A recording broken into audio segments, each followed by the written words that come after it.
Good morning, everyone. I want to welcome you to our program. If you have a Bible or Bible app, go ahead and turn over to Psalm 10. We're going to be over there in just a minute. Psalm 10, we looked at Psalm 9. And as we said, Psalm 9 and Psalm 10 kind of go together in the fact that they are an acrostic psalm.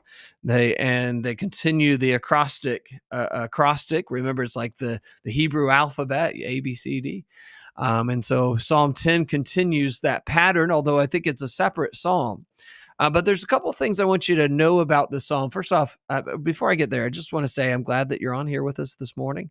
Thankful that you've joined us. By the way, I want to encourage you, please just think about the things that we're going to talk about this morning and then, study with me and then encourage you not to put it down, not to put it away, but instead to continue to study, continue to think about, meditate on, ruminate on, think deeply on throughout the rest of your day. And honestly, I think this one is another helpful psalm for us as we're dealing with some heaviness that's going on in our society and understanding that God's absolute reign and his control over the world, that God is the king. God is ruling. He is the Most High who rules over the kingdoms of men. A couple things about our psalm before we get started. This is a psalm of lamentation. David is primarily lamenting over the apparent success of the wicked people, and at the same time, he's also lamenting over what seems like God's distance. And also notice the psalm begins and ends with a prayer. And it's not just a psalm about God, but it's a psalm to God. Notice in 11:1, he says, "In the Lord I put my trust." That's a psalm about God. But in 10:1, he says, "Why do you stand afar off? Why do you hide in times of trouble?" And so while he is questioning God's absence during this time of trouble, he's ultimately going to conclude with great confidence, great faith that in God's justice and God's eternal sovereignty, praying for some divine intervention and anticipating a judgment against the wicked. And as I stated, it just begins and ends with a psalm, and so we have this framework, but really the psalm, we have the framework, and verses 1 and 2, the psalm is a prayer at the beginning, and verses 12 to 18, we have it at the end. But right in the middle of this prayer, we have this depiction of the wicked, and it's really the answer as to why David is praying what he's praying. And so let's go ahead and dig into the psalm. We don't got a lot of time, but I want to show you what this is saying. In verses 1 and 2, we'll go ahead and read that. 10:1, he says, "Why do you stand afar off, O Lord? Why do you hide in times of trouble? The wicked in his pride persecutes the poor. Let them be caught in the plots which they have devised." And so David is accusing God of hiding.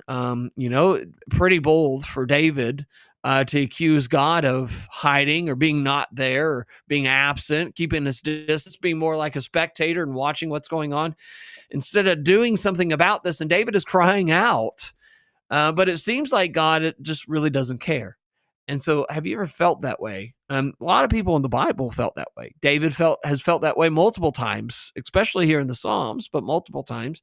We have Elijah who felt that way when he says, "There's no one left but me, and they seek to take my life." Habakkuk felt that way. "How long, O Lord, my God? Why, and how long, O Lord, shall I cry and you not hear?" Job felt that way multiple times. Jesus possibly felt that way in Matthew 26:46, where he says, my God, why have you forsaken me?" But does God let his people go through hard things? Like, think about Job and Moses and Joseph and Daniel, Paul, Peter. It might feel that way, but God never promised that we're going to have an easy path. Difficult is the way that leads to life. But David's asking God, why is he so far away when I need you?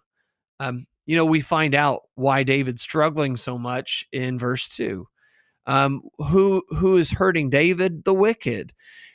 What's the problem with the wicked? Well, they're really prideful. They're so prideful because they're abusing their power and have no one stopping them. And when God doesn't stop the wicked, what does he start thinking? Well, I'm winning and no one's going to stop me. I can do whatever I want to do. And, I'm never going to have to give an account. Look at who's they're persecuting, though. They're not persecuting the strongest or the richest or the most wealthy, the most powerful, or the toughest. Uh, they're abusing the poor, the vulnerable, the afflicted, the handicapped, those who are struggling. That's really the coward's way, isn't it? That's the way but that's the way of the wicked. If you really think you're something, then maybe you should go face the strongest. In the last part of verse 2, he says, let them be caught in their own plots, which they have devised. And so he's asking God to turn their plots against them. Instead of the poor being captured by their traps, God, let them be captured by their own devices. Let it be like a boomerang. Let it be like the gallows of Hagar. And so let's go ahead and look, because in the middle here, in verses 3 through 11, we have this depiction of the wicked and what they're doing. So let's spend our time looking at that. I'll read it kind of verse by verse and we'll talk about it, but we'll try not to spend a whole lot of time in this portion of it. But he says, for the wicked boast in his heart's desire. He blesses the greedy and renounces the Lord.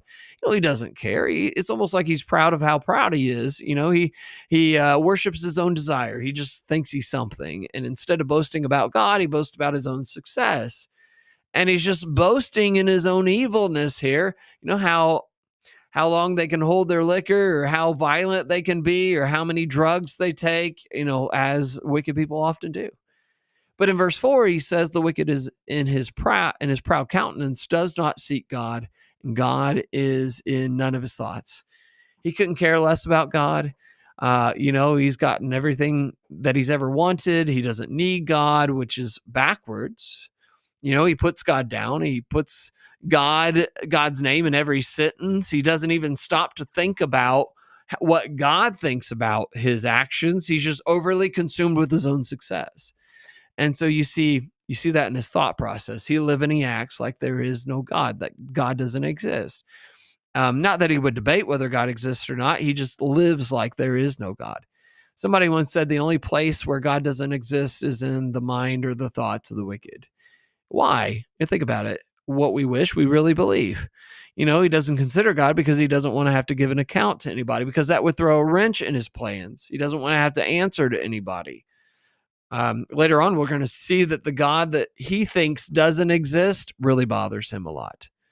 In verse 5, he says, his ways are always prospering. Your judgments are far above, out of sight. As for all his enemies, he snares at them. And so his plans succeed. Everything he does turns to gold, one victory after another. Can the wicked succeed? Yeah, in the short term, but not in the long term. But he snares at his enemies. His success almost destroys his conscience. He's not worried about God or his enemies. He's full of himself and overconfident. He's become very blatant. In verse 6, he says, he has said in his heart, I shall not be moved. I shall never be in adversity. He thinks no one can stop him. Like, the more he prospers, the more he thinks he's impenetrable. He thinks that he's above God's judgments, that God can't reach him. Look at what he says. He says, who can honestly say they will not be moved? Well, the righteous can say that, not the wicked. But who can say, I shall not be in adversity? No one. He thought he would never die. He thought a lot about himself. How foolish. Like, few have ever escaped death, right? Besides Elijah and Enoch. In verse 7, he says, his mouth is full of cursing, deceit and oppression. Under his tongue is trouble and iniquity. When he opens his mouth, just trash spews out. We find out who he really is. His mouth just pours out sin. In verses 8 and 9, it says, he sits in the lurking places of the village, in the secret places. He murders the innocent. His eyes are secretly fixed on the helpless. He lies in wait secretly as a lion in his den. He lies in wait to catch the poor. He catches the poor when he draws him into his net. So he crouches, he lies low that the helpless may fall by his strength. It reminds me of a predator, like a prowling lion seeking whom he may devour. Reminds me of a murderer, somebody who is ambushing someone, or a hunter, somebody sitting there in camouflage, lurking. He's shifty. He's setting up traps. He's attacking the poor and the helpless. Isn't that the way of the cowardly? But look at verse 11. He says, he has said in his heart, God has forgotten. He hides his face. He will not see me. It's interesting because earlier it says that he thought there is no God. And now he's saying that the God he thinks doesn't exist, he will forget and he will not see. If there's no God, then why are you concerned about him forgetting?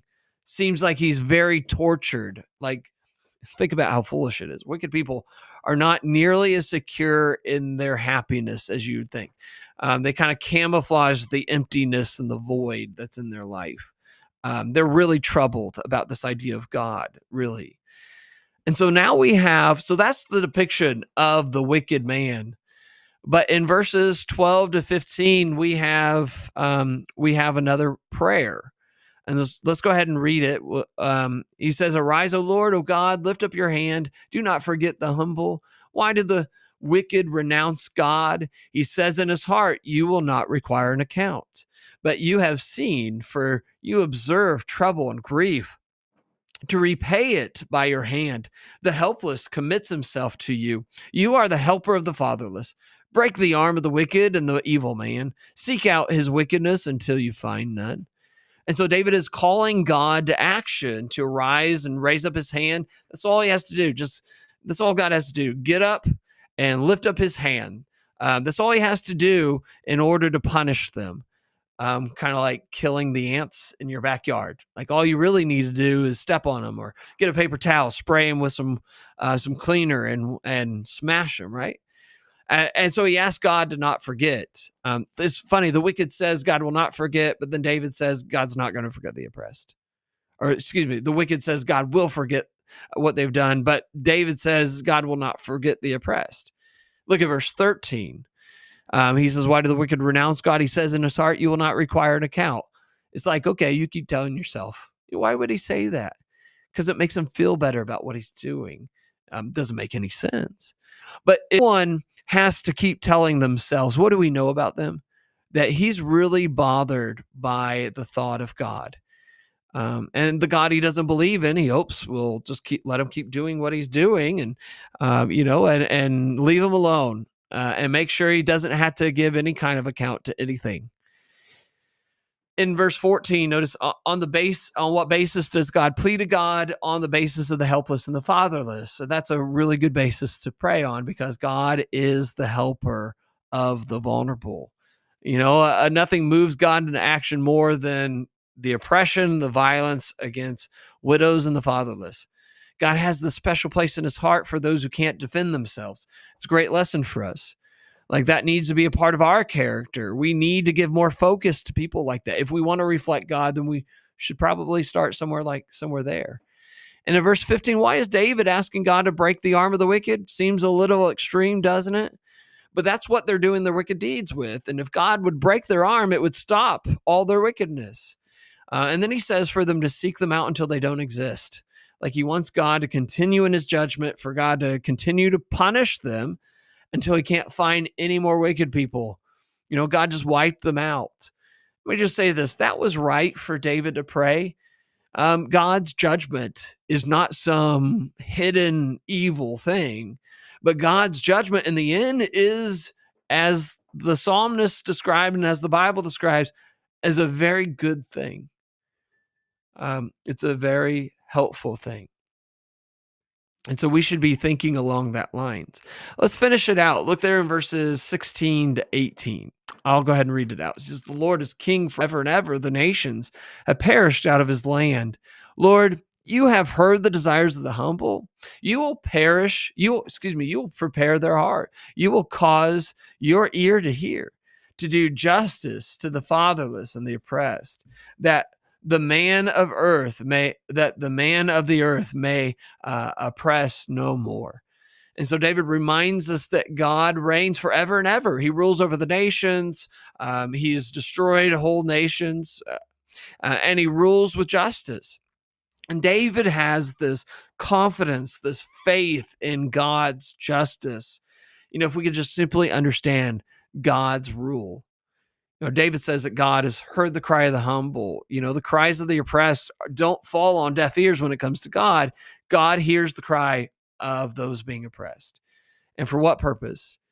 Verse 18, to execute judgment to the fatherless, to the humble, to the oppressed. Like the nightmare will end for them, and God will take care of their oppressors. See, the oppressors are no match to God. He will stop them. God will prevail. He is the eternal King for the men of the earth, and we can trust God's justice will triumph. Here's the thing: as we're seeking to have that kind of faith, the faith of David here, we've got to understand God's rule. And then those things that seem unsettling, the unsettling circumstances like that, like some of the ones that we faced in the last few weeks, in the last couple weeks here in America, we should be able to face those challenges at like the school shootings and the assassination of the political figure, and thinking about 9/11 and what happened, 10 years ago. I can't remember, 20 years ago. Wow, it seems like it's not been that long ago. But what happened back then, and when we think about that, we can face tragedies like that with confidence that God is in charge, that he will prevail, that his justice will overtake the wicked, that he will protect those who are oppressed. He is absolutely holy, and he will punish wickedness. And that should give us faith and hope and confidence in him. But he'll be our judge too. And we got to get ready to face him. Let's not get caught on the other side of things. I hope that's helpful. Something for you to think about, meditate on, ruminate on as you go throughout the rest of your day. I appreciate you being on here today. If you have any questions, any comments to make, please make sure to say those. Put those in the comments, and I'd love to be able to respond back with you if you see anything in the psalm that you'd like to talk about, have any questions, would love to be able to do that. I appreciate your presence this morning, and I appreciate you being on here. And just remember, the Most High rules in the kingdom of men. And I think that's really helpful for us to keep in our minds. Hope everybody has a great rest of their Tuesday. God bless everybody.